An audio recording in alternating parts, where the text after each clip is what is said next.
This government meeting is brought to you by Eastworks and our local cable subscribers.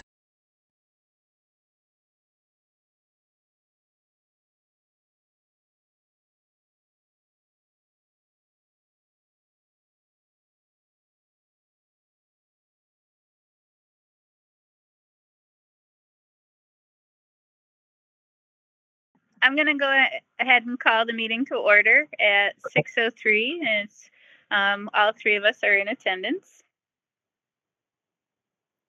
And I think you said there's nobody else in the room, so there's no one here for public speak. That's correct. Okay. So I got the meeting minutes that you sent based on the March 19th meeting, and I got them. I don't have them open and haven't actually looked at them, but was I at that meeting? That's what I was going to ask. Is that the meeting that I had to? Okay. That was the one with Chad Alexander and Maddie Palmer and Samantha. Okay. Yeah. Okay. All right. As I'm looking at it,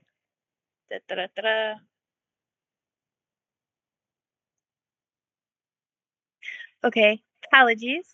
I would like to make a motion to accept the meetings that Counselor Riley put forth based on the May 19th meeting. Seconded. Okay, all in favor? Aye. Okay, 3-0, motion passes. So then next, there are 4 different things that I'd like to talk about next that is on our agenda, and those are 4 specific appointees. And the first one that I wanted to bring up was the appointee for Leslie Button for the Board of Registrars. Leslie Button, in the time that I've gotten to know her as a person in the community, is someone who is very organized. I know she has a background in research and a background in libraries, and I just think for those reasons alone, Board of Registrars tends to be that kind of administrative role where you have to really be someone that's very different than me, for example. Really needs to do all those little details. So I really and I just think she's very professional in any time that I've had an interaction with her. Yeah. So I just wanted to see if either of you had any other interactions with her as a person or have anything else to add to it. So I can't remember if I think I did the appointment process with her for the, was it maybe the Main Street Cemetery Commission? I can't remember. I know that she's come through the committee before and we never had any issues with her there. Right. So one question that I have, so is she replacing Jackie Brusso Pereira on the Board of Registrars? Do you know? Because there's a political party requirement, and I just sure that we have the appropriate number of Republicans and Democrats. And do we know what Leslie's? I could probably guess, but I don't want to make assumptions. Yeah, I know that Leslie is a Democrat. Okay, all right. So replacing Jackie would be. Yeah. Okay. Perfect. I just wanted to make sure because I know that's one of those weird committees that has a political party requirement. Yeah. Yeah. Okay. And she's definitely active in her political party. Okay. So. All right. So you confirm that you know that she's a Democrat. Yeah. Absolutely. Yeah. I think. Yeah, I've seen her at different Democrat events. Stuff all the time, though. It's just, but yeah. She's just a good person who is putting her time into this. So I think I think her in this role would be really well. Yeah. And have any further discussion? Either one of you? No, I'm perfectly fine with this. I knew her name already, and I know that she's sailed through the appointment process before, so there wasn't any issues leading up to it. Okay. I would entertain a motion to move her name forward to the full council. So moved. Seconded. Okay, all in favor? Aye. Okay, motion passes. Woo-hoo. The next thing I want to talk about is Deb Peavy. And I think this is an interesting one. I'm really excited about Deb Peavy coming on board. We really need someone with dementia care expertise like embedded onto our board. And so far, it's really been more with Cooley Dickinson. So to be able to have her come, I just think this is a really good thing to have her. But I also wanted to point out that this is one of the first appointees for the Council on Aging since we got rid of the have to living in Easthampton rule for their board to be comprised of. And so I just wanted to point it out that by expanding the parameters of how far we're willing to someone to be, this is a really important skill set to be able to have. I'm really happy for that. Yep. No, that's a really great point.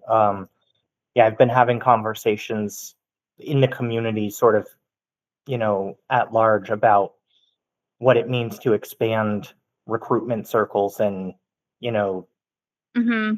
what kind of talent you can get. So that's great. So she's outside of Easthampton though? Yeah, she lives in Leo. Okay. And there's this like memory care initiative that branches across several different types of, it's like Cooley Dickinson Hospital, and then it's different senior centers, and it's just kind of keeping track. And so she's part of that initiative through Cooley Dickinson Healthcare. So she is that person that we've already been depending on. So to have her embedded, it just kind of takes away the middle person, I think. Yeah. No, that sounds great. And I obviously trust your expertise in this area to know that what we're missing and what we need. So you are our de facto leader on the council when it comes to aging. Well, we need this. We need this. And I'm willing to fight for it. Yeah. But we really do. Yeah. Yeah, I think everybody would probably agree as well. It's a pretty essential skill set to have. Yeah. And then the next, okay, so I guess, do we have any further discussion on that? No, I'm fine. For me. Okay, so I would be confident to move Deborah Peavy. Can I be the one to make the motion? Technically, no. You can make the language and then we I will have entertain a motion. So moved. All right, so all in favor? Aye. All right, and so Deb Peavy makes it on. The next one that's on our list is for Elizabeth C.J. Muddy. Is that how you pronounce her name? Do you work with her as part of the ECC already? So I have met her several times. She's obviously interested in joining, but I've not directly worked with her. I think her last name is pronounced Muti, but I don't. Muti, okay. Don't quote me on that as a guarantee. But I'll just say that briefly, as I've mentioned, I've met her several times. I know she's really invested in just giving back to the community, and she's already been attending some of the ECA and ECC meetings as just and I know she's applying for ECC. As the former chair of the ECC, I know that they have been struggling with retaining members, and so it's really critical for them to add new people. So I think that she will be a great addition to the council. Yeah, and I think it's also having her being a business owner in town. I like that idea, as well as also because the business sense of it just reminds me a lot, for example, of how, Felicia, you were able to take the idea of the Porch Festival and actually create a reality. There needs to be a lot of planning and everything involved. So having someone who is a business owner and invested in making sure that these types of events happen in our community, not just for the art of it, but also for the tourism that the art will produce, I think is a really important aspect. So, yeah. She's already donated, like, because her business is dry humor, so mocktails and all that. So she's already donated products and whatnot to different the events are happening around town, which is great. And I think that, just as a side note, it is a bigger trend that's coming up with less and less people being as into drinking. So I think that just from like a visibility / like networking perspective, I think she's a great person to just have involved with the city in general. And a good public health signal as well, that, we can introduce non-substance related businesses or activities into our events, I think is also really helpful. I know that it's sort of torn in our community, but there's definitely a lot of people in our community that aren't so excited about cannabis and alcohol. So be able to have that as an additional piece, that we can elevate, I think, too. So I'm totally in support of this.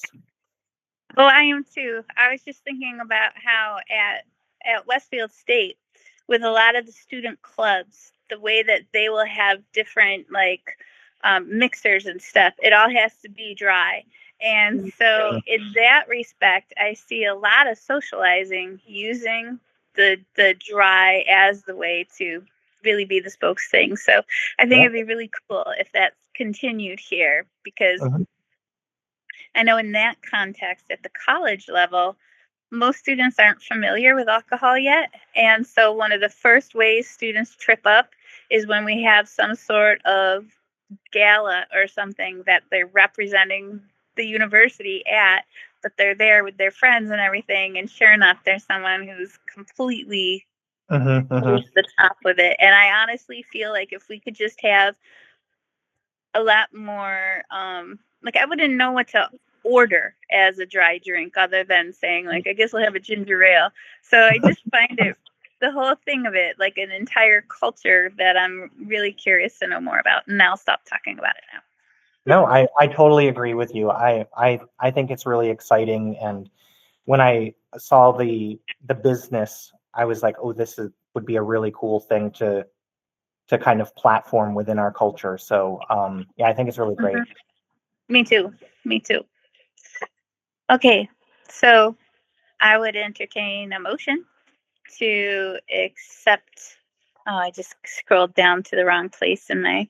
Okay, to accept Elizabeth C.J. Moody to the Easthampton Cultural Council. So made. Second.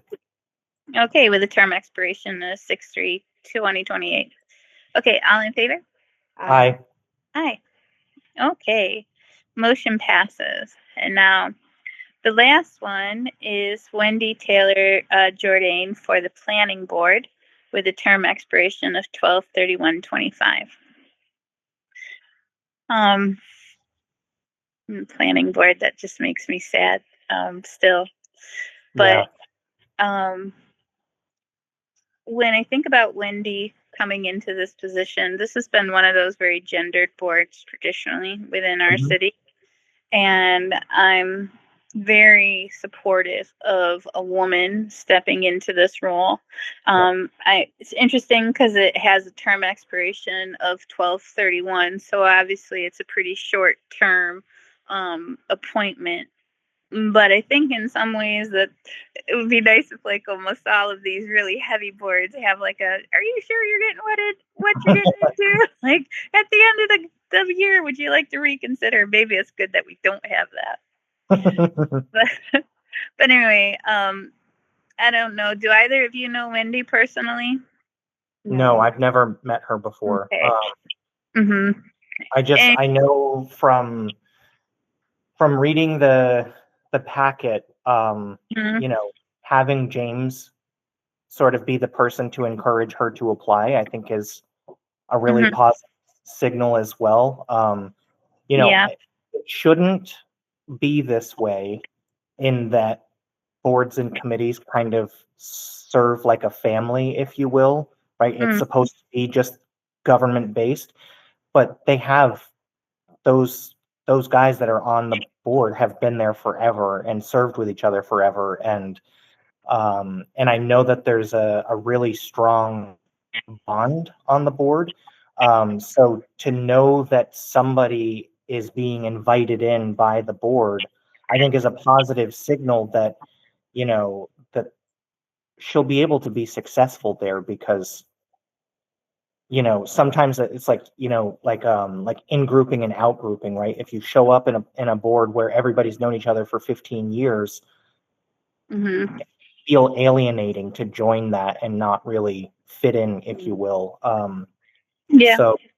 So I'm happy to see that. The one thing that I would say that we need to figure out, and I put an email out to Lindsay and Marianne to figure this out. But so in her letter in the packet, she said that James said to apply for, the way she worded it was the alternate member position.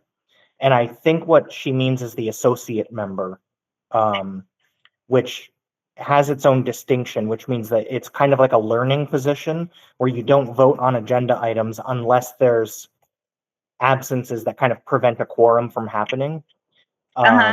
So the last I knew, Ken Ivecchia was the associate member. So I just put an email out to Lindsay to confirm which one we're appointing her to, because we'll have to convey the role,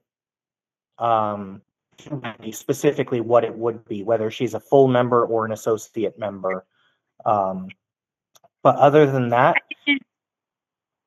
I was just go gonna ahead. say I did not realize that, and so there's like some different parts of the appointment process that I think I could really almost use a brush up again on, because for some of these things, like it's so second nature to you. You remember it all. But for me, like, and I know we've been working on the manual, like you had been working on really brushing up on a lot of that, but I'd love to talk to you more about doing all of that and making sure that all of those little things are in place. Yeah, the little tidbits. Yep. Yeah. So I will throw everything together like a sort of rough draft into a document. And then as a committee, when we take a look at it and we decide everything is good, then I can gussy it up. You know what I mean? It'll just be a very basic thing up front. But yeah, so that would be the only thing to confirm through the mayor's office, which one she's appointing her to. But you already sent that letter? I did, because I saw it earlier today, and I just wanted to make sure, because the way it appears on the packet is that she's a full member. Oh. Okay. This room. It was weird. It was almost like the call ended, but I could still see your shadow. And it was like you were pretending. I'm like, yeah, nice job. We just had like a 5-second slumber party. This room. But yeah, so I mean, that was the only discrepancy, but that's just a clerical issue. I don't think there's any reason whatsoever why we shouldn't move her forward, and we'll just have that clarification hopefully by city council what it actually is, and then we can amend the record once that time comes. Okay, so I would make a motion to move Wendy's name forward to the full council for her term expiration. And seconded? 12/31/25. Okay. Yep. So moved. All in favor? Aye. Okay. No abstentions and no no's. So I don't have any further new business on our agenda. Do either of you have anything else that you wanted to bring up for tonight? All right. Well, I know I needed to get you out of there for your 6:30 meeting, Felicia. I think we did well. I'm all set because my other meeting was canceled. So come on. I do have a quick question though, because I know that we have on the agenda the continuing business, and I'm just curious if that gets discussed at any point. That's what I was just talking about with Brad about the just knowing exactly all those little things. Brad's been working on a lot of that for a really long time. And so if if I'm understanding right, Brad, you're saying, okay, it's time to bring this out and start on the next stage of that. Yeah. So yeah, and I mean, I guess the first conversation that I would want to have is whether or not we think the format is helpful. Okay. So, you know, the way that it's going to look for now is the first section. Are you still there? Oh, yeah. Okay. The first section is just going to have all of the, you know, basic rules and administrative codes that govern the appointments committee. And then for each of the committees, we'll just kind of have like a little cover sheet Okay. that says, you know, this is what the committee is. These are the documents, whether it's, you know, Mass General Law or city council rules, whatever the case may be, that guides what it is. Okay. And then, you know, these are the details. It'll have like, well, I don't know. I was thinking of doing hyperlinks, but the challenge with hyperlinks is after a while, if a web page moves, then it becomes a dead link. Right. But then it would really just be, you know, sort of one page per committee. So that way, if we are, you know, reviewing certain appointments, we could always just flip to the document for the committee and just to make sure, are there any of those weird things like, Okay.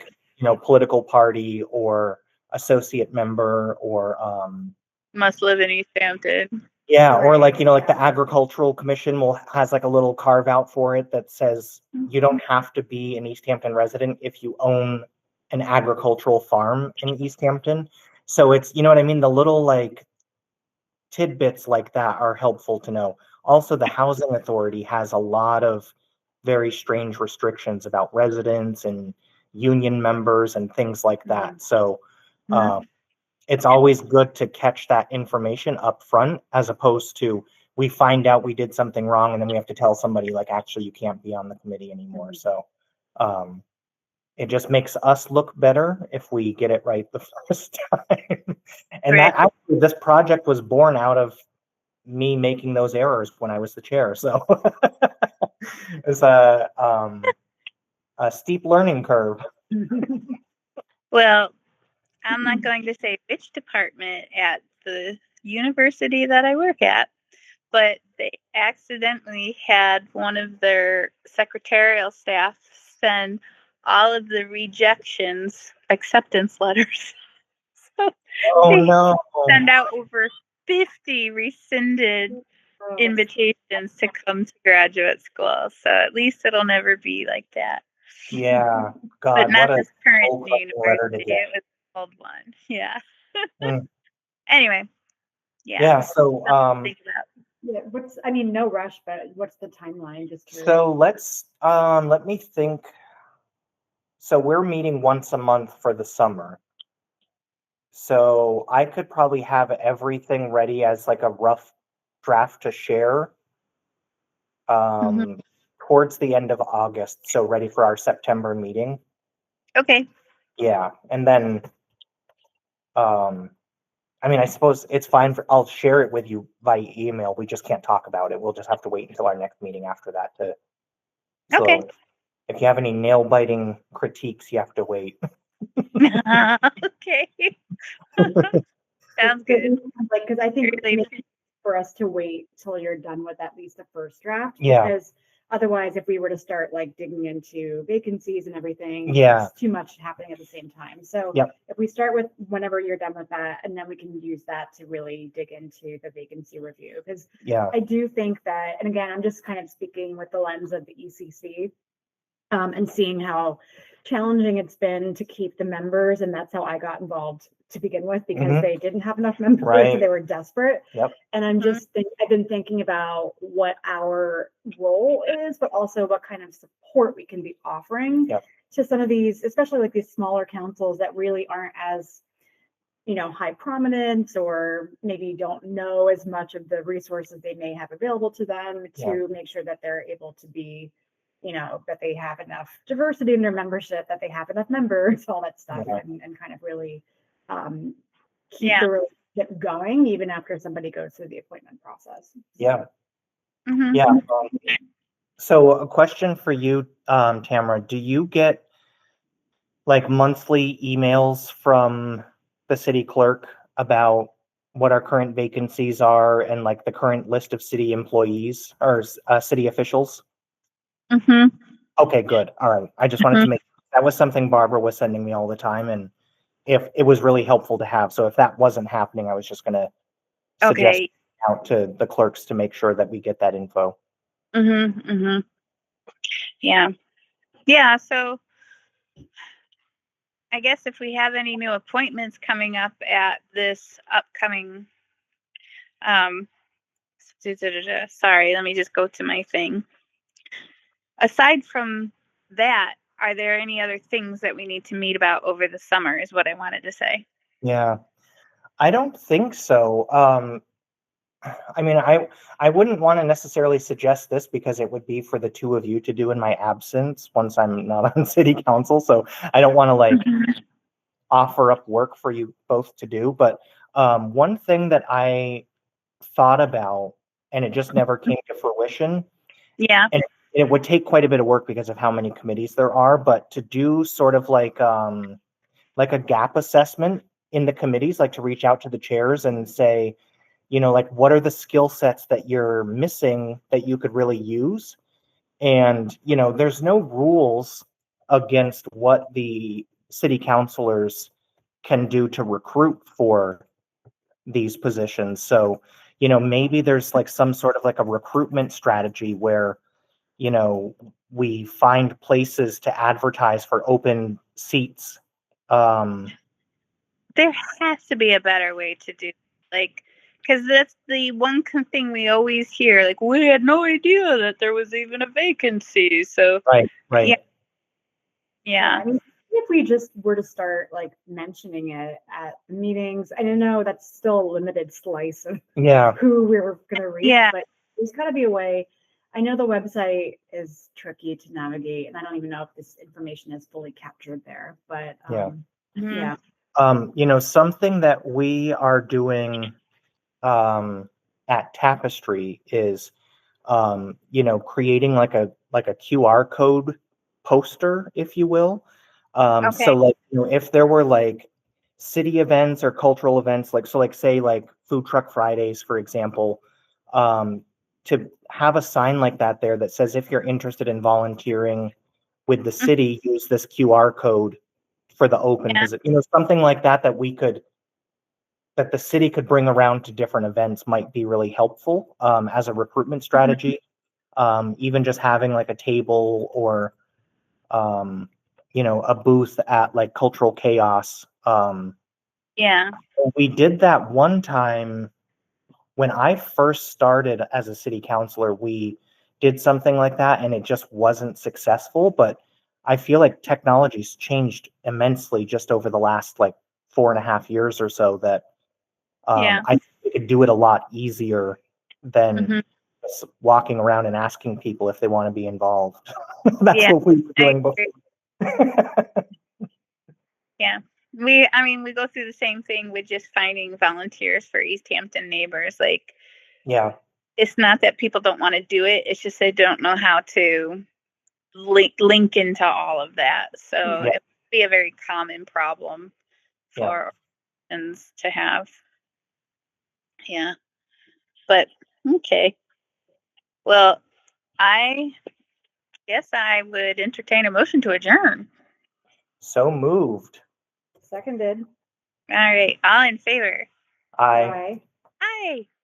This government meeting is brought to you by Eastworks and our local cable subscribers.